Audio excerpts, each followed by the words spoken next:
नमस्कार साथियों, मैं डॉक्टर योगेश शर्मा एक बार फिर से पॉलिटी प्लैनेट के इस मंच पर आपका स्वागत करता हूं। साथियों, आज के इस ऑडियो लेक्चर में हम लोग जिस राजनीतिक विषय पर या जिस संवैधानिक विषय पर चर्चा करने जा रहे हैं वो विषय दल बदल से संबंधित है। इसमें दल बदल, स्पीकर की भूमिका, विप के नियम, राज्यपालों की भूमिका और न्यायिक संदर्भ और ऐसे कुछ अन्य विषय केंद्रित होंगे। और इतने विस्तृत विषय से जुड़े विविध पक्षों को मैं कोशिश करूंगा कि उपयोगी और संक्षिप्त ढंग से विश्लेषित कर सकूं। भारत की राजनीति में काफ़ी सारी हलचलें कई बार देखने को मिलती हैं और पिछले काफ़ी समय से राज्यों की राजनीति में भी काफ़ी अधिक राजनीतिक उठापटक देखी जा रही है। पिछले कुछ समय में गोवा में, कर्नाटका में, मणिपुर, उत्तराखंड, अरुणाचल प्रदेश में, महाराष्ट्र में और मध्य प्रदेश में इस तरह की हलचल देखने को मिली है। हालांकि जिस समय मैं ये लेक्चर आप लोगों के सामने प्रस्तुत कर रहा हूँ उस समय राजस्थान में भी कुछ राजनीतिक उठापटक देखी जा रही है, राजनीतिक हलचलें तीव्र हैं, लेकिन राजस्थान का अभी बहुत ज़्यादा संदर्भ इस समय मैं प्रस्तुत करने की स्थिति में इसलिए नहीं हूँ क्योंकि ये स्थितियाँ राजस्थान में इस समय जारी हैं और एक बार राजस्थान की राजनीतिक स्थिति 2 या 3 दिन में या हफ्ते भर में जिस रूप में स्पष्ट होंगी उसके बाद राजस्थान की राजनीतिक व्यवस्था को लेकर एक ऑडियो लेक्चर डालने का प्रयास करूंगा। इसलिए अभी हम समग्र रूप से एक संवैधानिक राजनीतिक विषय पर इस ऑडियो लेक्चर के माध्यम से चर्चा करेंगे जो दल बदल के संदर्भ में है। साथियों, जैसा कि आप सब जानते हैं कि पॉलिटिकल पार्टीज़ या राजनीतिक दल लोकतंत्र की प्राणवायु हैं या उनके ऑक्सीजन उन्हें माना जाता है। और ख़ासकर भारत में जहां संवैधानिक साक्षरता या राजनीतिक शिक्षण और प्रशिक्षण अभी भी बहुत अधिक मात्रा में नहीं मिलता है, वहाँ राजनीतिक दलों की सबसे बड़ी भूमिका ये होती है कि वो बिखरे हुए जो जनमत है, जनता की जो राय है, उसको एकत्रित करते हैं और सत्ता के गलियारों तक जनता की आवाज़ को पहुंचाते हैं, चाहे वो सत्तारूढ़ दल के माध्यम से हो चाहे विपक्ष के माध्यम से हो। और भारत में जिस प्रकार एक विशाल का क्षेत्रफल है, विशाल जनसंख्या है और जनसंख्या में विविधता बहुत अधिक है, धर्म की, भाषा की, जातियों की, क्षेत्र की, संस्कृतियों की, ऐसी स्थिति में राजनीतिक दल इन सभी वर्गों को, विचारों को प्रतिनिधित्व भी प्रदान करते हैं और इस कारण राजनीतिक दलों की संख्या लगातार बढ़ती गई है भारत में 1950 के दशक से लेकर और अब तक ये दलों की संख्या और इनके चुनाव में सहभागिता, सरकारों में इनकी सहभागिता निरंतर बढ़ती जा रही है। और 1980 के दशक में खासकर जब से आइडेंटिटी बेस्ड पॉलिटिक्स की शुरुआत हुई है, पहचान आधारित राजनीति की शुरुआत हुई है, तब से राजनीतिक दलों की और दलीय व्यवस्था अत्यंत बहुदलीय प्रकार की होती गई है। तो इस बीच 1985 में 8वीं लोकसभा, जिस समय 8वीं लोकसभा का कार्य प्रारंभ हुआ था और तत्कालीन प्रधानमंत्री राजीव गांधी जी के माध्यम से इस विषय पर एक प्रभावी और सशक्त प्रयास करने की कोशिश की गई थी। और 8वीं लोकसभा का जो पहला सबसे महत्वपूर्ण कार्य था वो 52वें संविधान संशोधन के माध्यम से दल बदल का निषेध करने के लिए 10वीं अनुसूची का समावेशन किया गया था और संसद के सदस्यों के संदर्भ में अनुच्छेद 101 और अनुच्छेद 102 जो सदस्यों के योग्यता से संबंधित बातें करते हैं और राज्य विधानसभाओं के संदर्भ में अनुच्छेद 191 और अनुच्छेद 192 के संदर्भ में कुछ नई व्यवस्थाएं की गई थी। 52वें संशोधन 1985 से जो व्यवस्था की गई उसमें प्रावधान किया गया था कि कोई सांसद या कोई विधायक दल बदल के आधार पर दोषी माने जाएंगे और उनकी सदस्यता से वो वंचित हो जाएंगे यदि वो अपने दल की सदस्यता स्वेच्छा से छोड़ देते हैं या सदन में अपने दल के निर्देशों का उल्लंघन करते हैं और जिस प्रकार के निर्देश दिए गए हैं सदन में उनको आचरण करने के, उसमें मतदान वगैरह से वो अलग रहते हैं या मतदान के से विरोधी पक्ष में हो जाते हैं और 15 दिन के भीतर संबंधित दल के द्वारा उनको क्षमा ना कर दिया जाए तो ऐसी स्थिति में दल बदल कानून पर लागू हो सकेगा। इसी तरह यदि कोई निर्दलीय सदस्य जो किसी दल के सदस्य के रूप में निर्वाचित नहीं हुआ था लेकिन निर्वाचन के पश्चात किसी दल में शामिल हो जाता है या कोई मनोनीत सदस्य अपने पद ग्रहण से 6 मास की समाप्ति के पश्चात किसी दल का सदस्य बन जाता है तो ऐसा सदस्य भी दल बदल कानून के अंतर्गत अयोग्य घोषित किया जा सकेगा। हालांकि 6 मास की अवधि के भीतर यदि मनोनीत सदस्य किसी दल का सदस्य बनता है तो फिर दल बदल के प्रावधान उस पर लागू नहीं होंगे। ये इसका एक अपवाद बनाया गया था। साथ ही मूल जो संशोधन हुआ था उसमें ये प्रावधान किया गया था कि यदि किसी विधायी दल के 1/3 सदस्य या 1/3 सदस्य मूल दल को छोड़ दें अपने दल से अलग हो जाते हैं तो इसे दल विभाजन कहा जाएगा और जो 1/3 सदस्य हैं उन पर दल बदल का ये नियम लागू नहीं होगा। कालांतर में अटल बिहारी वाजपेयी जी की जब सरकार आई है उस समय 91वें संविधान संशोधन 2003 के माध्यम से इसमें एक परिवर्तन और किया गया, जिसमें दल विभाजन की जो धारा थी उसको हटाकर दल विलय का संदर्भ रखा गया और ये प्रावधान किया गया कि यदि किसी दल के कम से कम 2/3 सदस्य दूसरे दल के साथ विलय कर लेते हैं या विलय पर राजी हो जाते हैं तो उन सदस्यों पर यह दल बदल लागू नहीं होगा। तो ये महसूस किया गया था कि इन प्रवृत्तियों से दल बदल की जो बुराई भारतीय राजनीति में 1960 के दशक के अंतिम वर्षों में प्रारंभ हो गई थी, क्योंकि 1967 के जो चौथे आम चुनाव हैं भारतीय राजनीति में एक संक्रमण काल के दशक की, एक संक्रमण काल की व्यवस्था की शुरुआत भी तब से माना जाता है, एक नए परिवर्तनों की शुरुआत भी तब से माना जाता है। भारतीय राजनीति का जिस समय एक व्यापक विवेचन में अपने अगले लेक्चर्स में किस समय करूँगा, उस दौरान भारतीय राजनीति के पिछले 7 दशकों में जो मुख्य मुख्य घटनाक्रम हुए उन पर मैं एक विवेचन करने का प्रयास करूंगा निश्चित रूप से। तब ये बात मैं बताऊंगा कि क्यों 1967 के इस वर्ष को या 1960 के दशक के अंतिम वर्षों के लिए मैं ये शब्द यूज़ कर रहा हूँ कि संक्रमणकालीन दौर था। खैर, यहाँ हम बात दल बदल की कर रहे हैं, तो उस दौर में जो दल बदल की प्रवृत्तियाँ देखी जा रही थी और फिर 1980 के दशक में जब दलों की संख्या बहुत बढ़ रही थी और आइडेंटिटी बेस्ड पॉलिटिक्स की शुरुआत हो गई थी, तो ये शोधन जो किया गया था और दल बदल का प्रावधान लाया गया, उसके बाद में गठबंधन सरकारों की स्थिति भारत में देखी गई है 1989 से लगातार, और 2003 में 91वें संविधान संशोधन से इस दल बदल कानून में कुछ परिवर्तन भी किया गया। लेकिन बावजूद उसके, और ये महसूस किया जा रहा था कि इससे एटलीस्ट जो एकल दल बदल की प्रवृत्तियाँ हैं या जो सरकारें अस्थिर होती हैं दल बदल के कारण, उस प्रवृत्ति पर कुछ अंकुश लगेगा। और लेकिन हालांकि ये देखा जा रहा था कि छोटे जो राज्य हैं, छोटी राज्य का मतलब यहाँ पर जिन राज्यों की विधानसभा की सदस्य संख्या कम है वहाँ खतरा हो सकता है बरकरार रहे, लेकिन बड़े राज्यों में इससे दिक्कत नहीं आएगी। लेकिन हाल फिलहाल के घटनाक्रमों ने ये इस धारणा पर पुनर्विचार की आवश्यकता को बल दिया है कि चाहे राज्य छोटे हों चाहे राज्य बड़े हों, क्योंकि जैसे अभी थोड़ी देर पहले मैंने राज्यों के नाम लिए तो आप अंदाज लगा सकते हैं कि छोटे राज्य हों या बड़े राज्य, दल बदल कानून की प्रासंगिकता पर, दल बदल कानून के प्रभावकारिता पर एक प्रश्न चिन्ह उत्पन्न हो रहा है और उसी संदर्भ में हम लोग बात करने जा रहे हैं। तो हाल फिलहाल के जो घटनाक्रम देखे गए हैं उसके साथ कुछ प्रश्न उपस्थित हुए हैं जिन पर मैं चर्चा करने जा रहा हूँ। सबसे पहला प्रश्न तो ये है कि क्या दल बदल कानून अपनी मूल व्यवस्थाओं के साथ वर्तमान समय में अप्रासंगिक हो गया है। कुछ विशेषज्ञ, कुछ चर्चाओं के मंच ये कहने लगे हैं कि दल बदल के इस कानून को अब समाप्त कर देना चाहिए, जबकि कुछ कहते हैं कि ये कम प्रभावी हो गया है, प्रासंगिकता इसकी कम हो गई, इसमें सुधार किया चाहिए। तो इस पर हम चर्चा करेंगे अभी। दूसरा प्रश्न एक यहाँ उठाया जा सकता है कि क्या राजनीतिक दल अपने विधायकों और सदस्यों को एकजुट नहीं रख पा रहे हैं, जिसके कारण दल बदल के मामलों में वृद्धि देखी जा रही है, सरकारें स्थिर हो रही हैं। तीसरा प्रश्न इसमें है कि क्या जो व्हिप की या सचेतक की जो व्यवस्था है उससे विधायकों की अभिव्यक्ति की स्वतंत्रता बाधित हो रही है। दलीय अनुशासन तो बना हुआ है, लेकिन विधायक जो एक भारत का नागरिक भी हैं और अति सम्मानीय और प्रतिष्ठित नागरिक भी हैं और अपने क्षेत्र के मतदाताओं का प्रतिनिधित्व भी करते हैं, तो क्या व्हिप की व्यवस्था से और व्हिप के प्रावधान को दल बदल के संदर्भ में लागू करने से उनकी सदन में अभिव्यक्ति की स्वतंत्रता तो कहीं बाधित नहीं होती है। एक अगला प्रश्न ये इसमें हो सकता है कि क्या स्पीकर के जो निर्णय हैं उनमें निष्पक्षता के स्थान पर दलीय भावना दिखाई दे रही है, जिसके कारण इस व्यवस्था में कुछ विसंगतियां उत्पन्न हो रही हैं।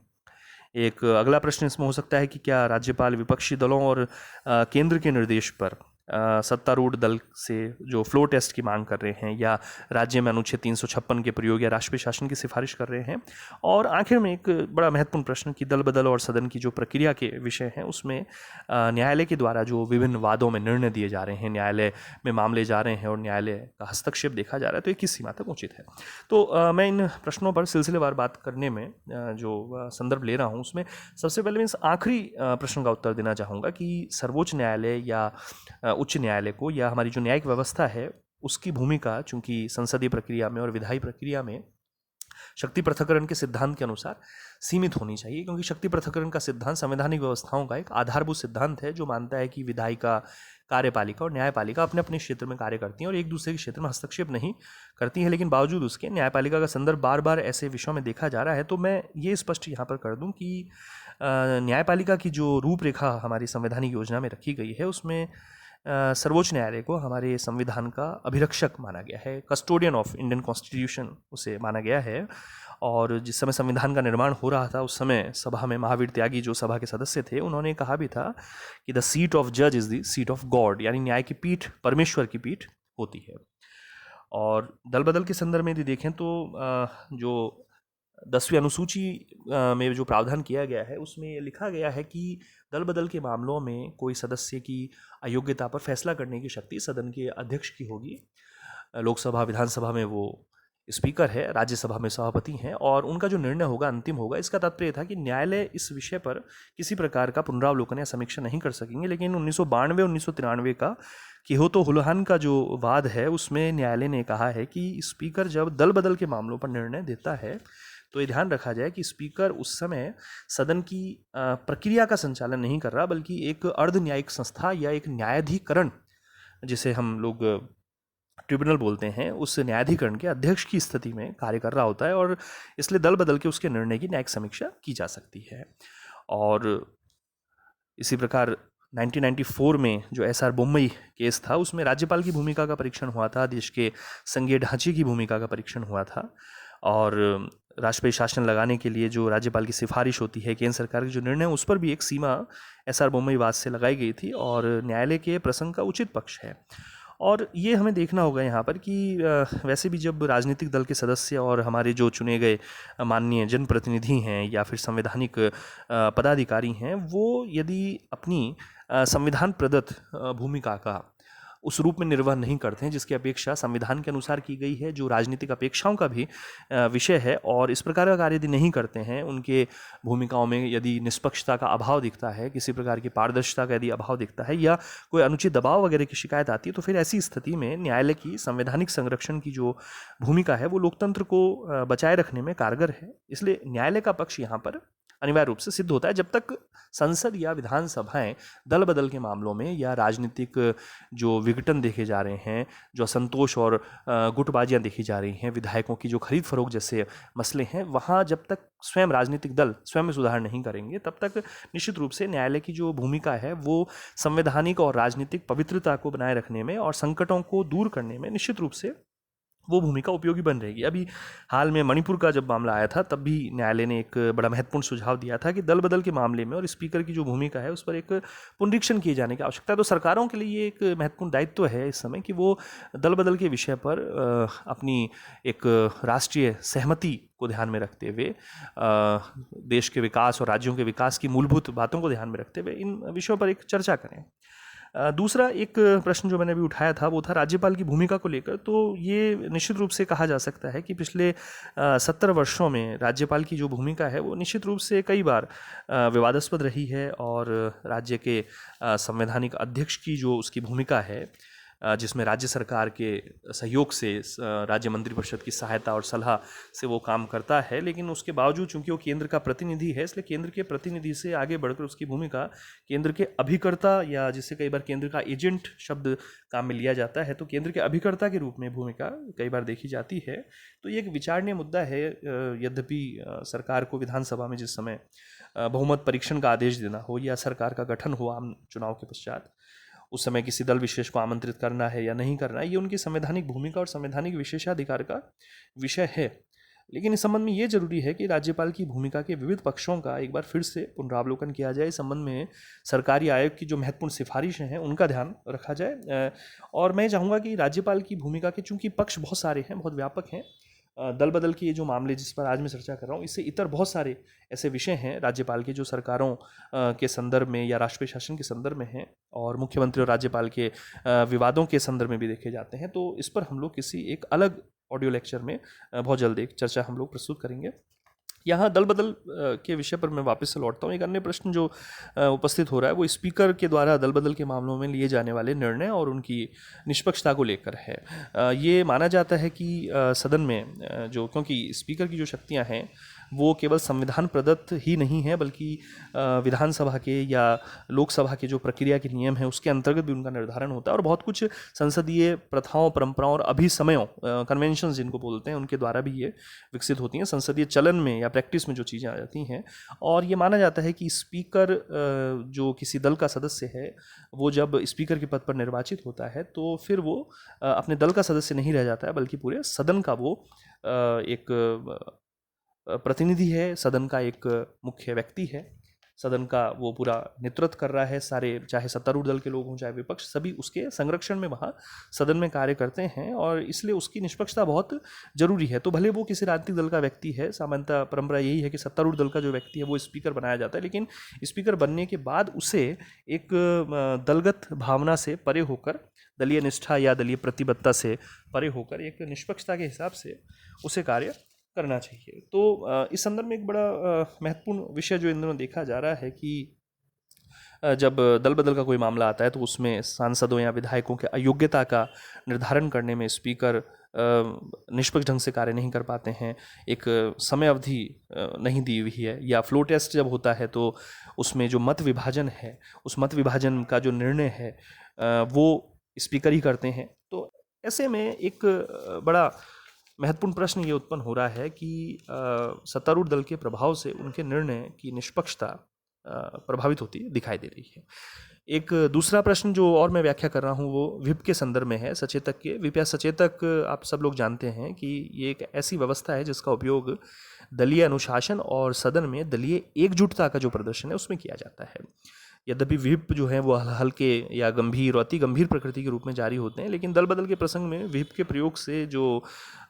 विधेयक हैं उनकी सदन के भीतर अभिव्यक्ति की स्वतंत्रता को सीमित कर देने का विषय भी विवाद में बना हुआ है। देखिए, मैं यहाँ एक बात महत्वपूर्ण रूप से कहना चाहूँगा कि ये कहा गया है राजनीति शास्त्र में, समाज विज्ञानों में, कि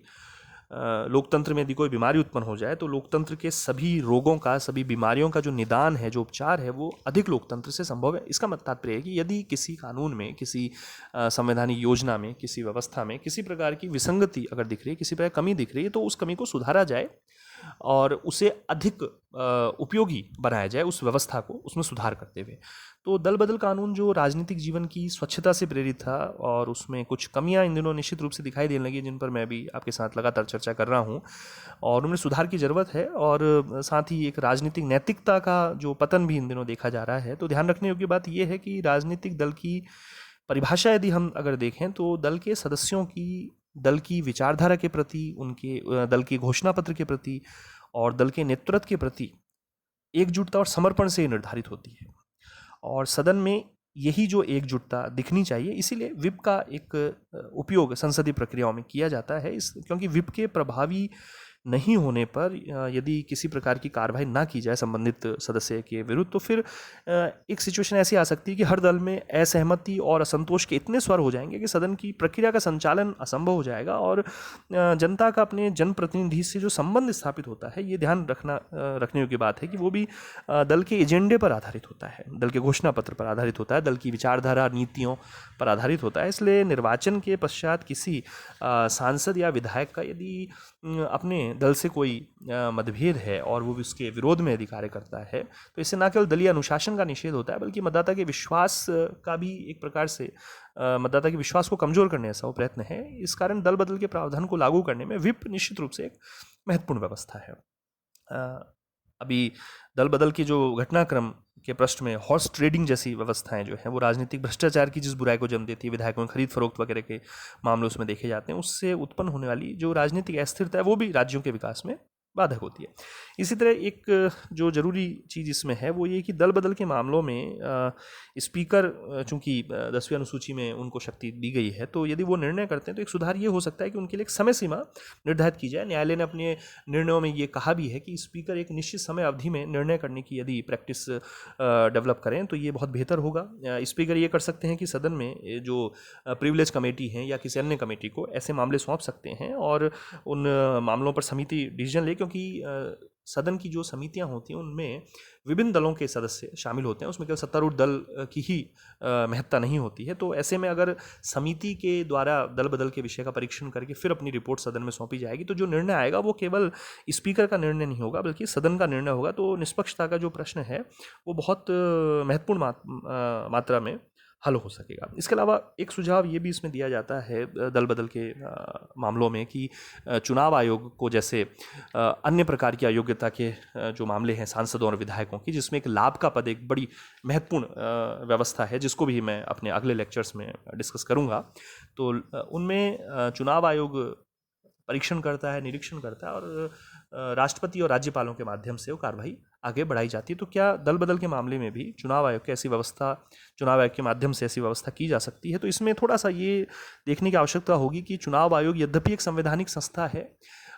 लेकिन उसमें भी जो कार्य कर रहे हैं तो प्रशासनिक प्रकृति के वो व्यक्ति होते हैं जो उसमें अपॉइंट होते हैं मूलतः। तो चुनाव आयोग के साथ भी कुछ इसमें न्यायिक सदस्य और कुछ संविधान विशेषज्ञ जोड़े जाएं ताकि चुनाव आयोग की निष्पक्षता बनी रहे और दल बदल के जो मामले हैं उसमें पूरे संवैधानिक और राजनीतिक दोनों प्रकार के आयामों से इस पर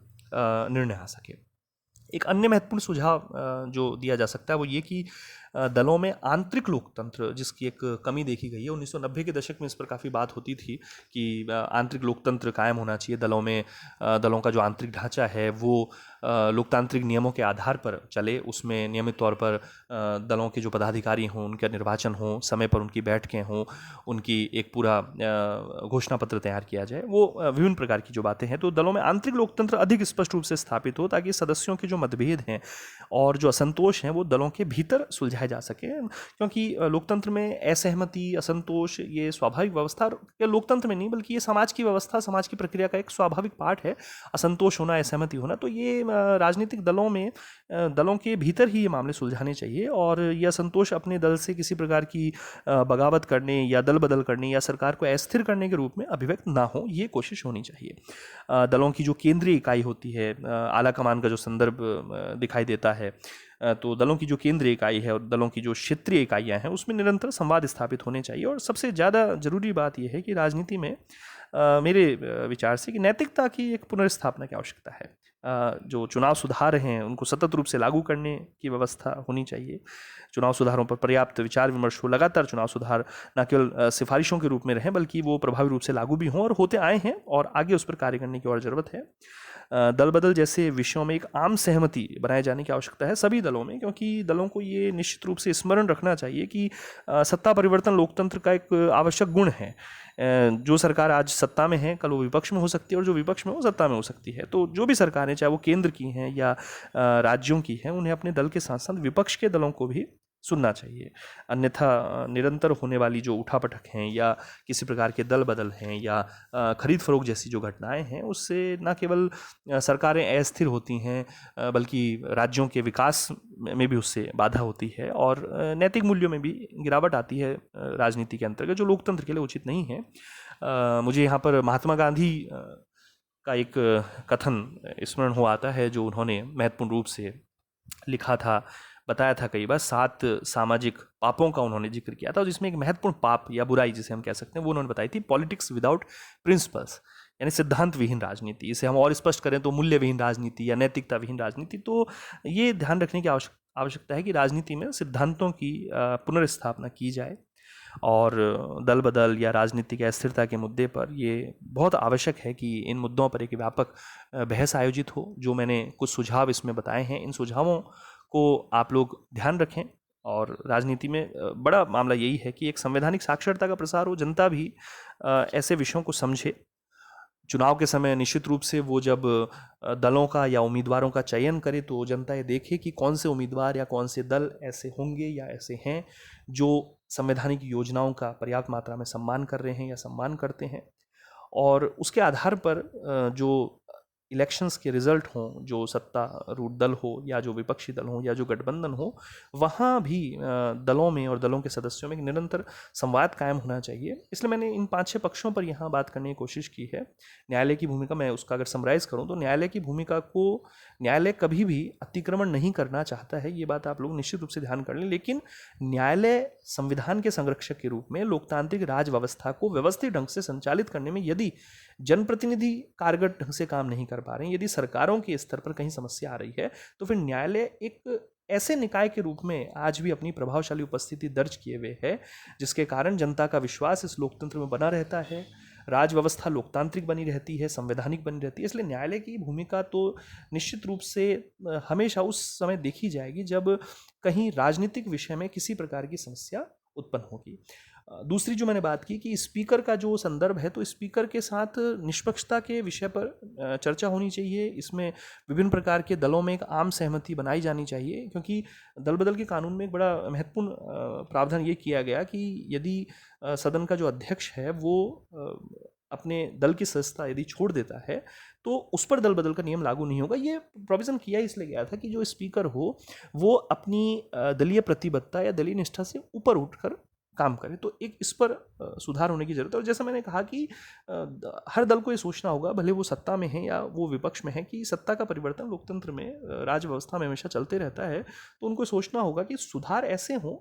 जो उस समय भी उपयोगी हों जिस समय वो सत्ता में है, और उस समय भी कारगर हों जिस समय वो विपक्ष में है। यानी किसी भी संवैधानिक और राजनीतिक सुधार को केवल स्वयं के सत्ता में होने या स्वयं के विपक्ष में होने के आधार पर लागू ना किया जाए। यदि उन सुधारों से लोकतंत्र मजबूत बनता है, संविधान के सुदृढ़ और सुचारू संचालन में यदि सहायता मिलती है, राज व्यवस्था अधिक कुशल रहती है, मतदाताओं और जनप्रतिनिधियों दोनों के मध्य का संपर्क और संबंध अच्छा बना रहता है, और सबसे बड़ी बात कि देश और राज्य विकास करते हैं, तो ऐसे सुधारों को बेहिचक लागू करने की आवश्यकता है। उसके लिए चाहे संविधान में उपयुक्त संशोधन किए जाएं, चाहे उपयुक्त कानून बनाए जाएं, नागरिक समाज की संस्थाओं, मीडिया के जो प्लेटफॉर्म हैं उन पर इसके लिए व्यापक रूप से भले चर्चा की जाए। तो इसलिए दल बदल का जो ये प्रसंग है, मैंने आज एक मौजूदा संदर्भ में इसका एक रूपरेखा